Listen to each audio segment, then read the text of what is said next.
జేఎన్టీయూలో hostel నిర్వాహకుల తీరు మారట్లేదు. విద్యార్థులకు పెట్టే ఆహార పదార్థాలు నిర్లక్ష్యంగా వ్యవహరిస్తున్నారు. వాటి పట్ల విద్యార్థుల ఆరోగ్యాలతో చెలగాటమాడుతున్నారు.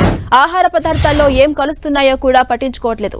గత వారమే విద్యార్థులకు పెట్టే చట్నీలో ఎలుకపడిన ఘటన వెలుగు చూసింది. ఇది మరొక ముందే ఇప్పుడు ఏకంగా పిల్లి ఆహార పదార్థాలు తింటూ కనిపించింది. దీంతో విద్యార్థులు అవాక్కయ్యారు. హాస్టల్ అధికారుల తీరుపై వారంతా మండిపడుతున్నారు. వరుస ఘటనలు జరుగుతున్నా నిర్లక్ష్యంగా వ్యవహరిస్తున్నారంటూ ఫైర్ అయ్యారు. మెస్ కాంట్రాక్టర్ ను మార్చాలని డిమాండ్ చేస్తున్నారు విద్యార్థులు.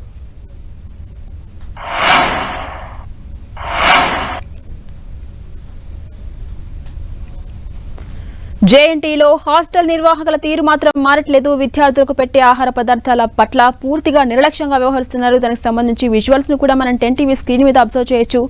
ఇంతకు ముందు చట్నీలో ఎలుక తిరుగాడుతూ ఘటన వెలుగు చూసింది. దానికి సంబంధించిన విజువల్స్ మనం ఒక బాక్స్ లో అబ్జర్వ్ చేయొచ్చు.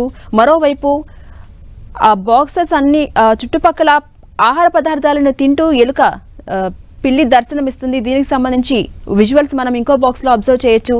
దీంతో విద్యార్థుల ప్రాణాలతో చెలగాటమాడుతున్నారని, క్యాంటీన్ నిర్వాహకులను మార్చాలని విద్యార్థులు ప్రధానంగా డిమాండ్ చేస్తున్నారు.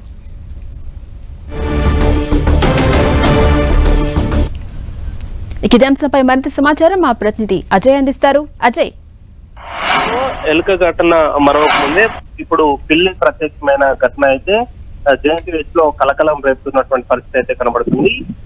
జేఎన్టీయూలో రెగ్యులర్ గా ఇలాంటి ఘటనలు జరుగుతున్నప్పటికీ కూడా వాళ్ళ హాస్టల్ నిర్వాహకుల తీరు మాత్రం ఏమాత్రం మారడం లేదు. ఈ రోజు చూసుకున్నట్లయితే ఏదైతే జేఎన్టీయూ హైదరాబాద్ హాస్టల్లో విద్యార్థులకు పెట్టే ఆహారాన్ని పిల్లి తింటున్న ఒక వీడియో బయటికి రావడం మరొకసారి చర్చనీయాంశంగా మారినటువంటి పరిస్థితి కనబడుతుంది. ఇటీవల చల్ల సాంబార్ లో ఎలుక ఈత కొట్టిన ఘటన మరొక ముందు అది రాష్ట్ర వ్యాప్తంగా కూడా పెద్ద ఎత్తున వైరల్ అయింది. అయినప్పటికీ కూడా నా హాస్టల్ నిర్వాహకుల తీరు, జేఎన్టీయూలో ఉన్నటువంటి హాస్టల్ నిర్వాహకుల తీరు ఏమాత్రం కూడా మారని పరిస్థితి కనబడుతుంది. ఈ రోజు పిల్లి ప్రత్యక్షం అవడంతో విద్యార్థులు కొంత ఆందోళన చెందుతున్నటువంటి పరిస్థితి కనబడుతుంది.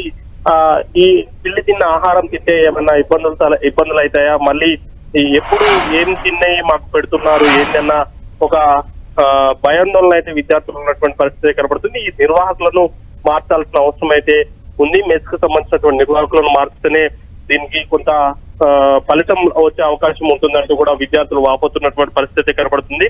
రెగ్యులర్ గా ఇలాంటి ఘటనలు జరగడం అనేది కొంత విద్యార్థులను ఆందోళన గురి చేస్తున్నటువంటి పరిస్థితి కూడా మనం చూసుకోవచ్చు.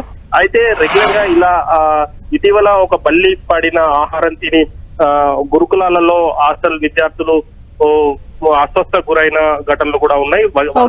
ఇలాంటి ఘటనలో ప్రభుత్వ సంబంధించినటువంటి గురుకులాలలో కానీ జేఎన్టీయూ హాస్టల్స్ లో కానీ జరుగుతున్నప్పటికీ కూడా ప్రభుత్వం నుండి కూడా స్పందన రాకపోవడంతో ఇలాంటి ఘటనలు రిపీట్ అవుతున్న అపవాదు కూడా ఉన్నటువంటి పరిస్థితి కనబడుతుంది. Right, thank you Ajay.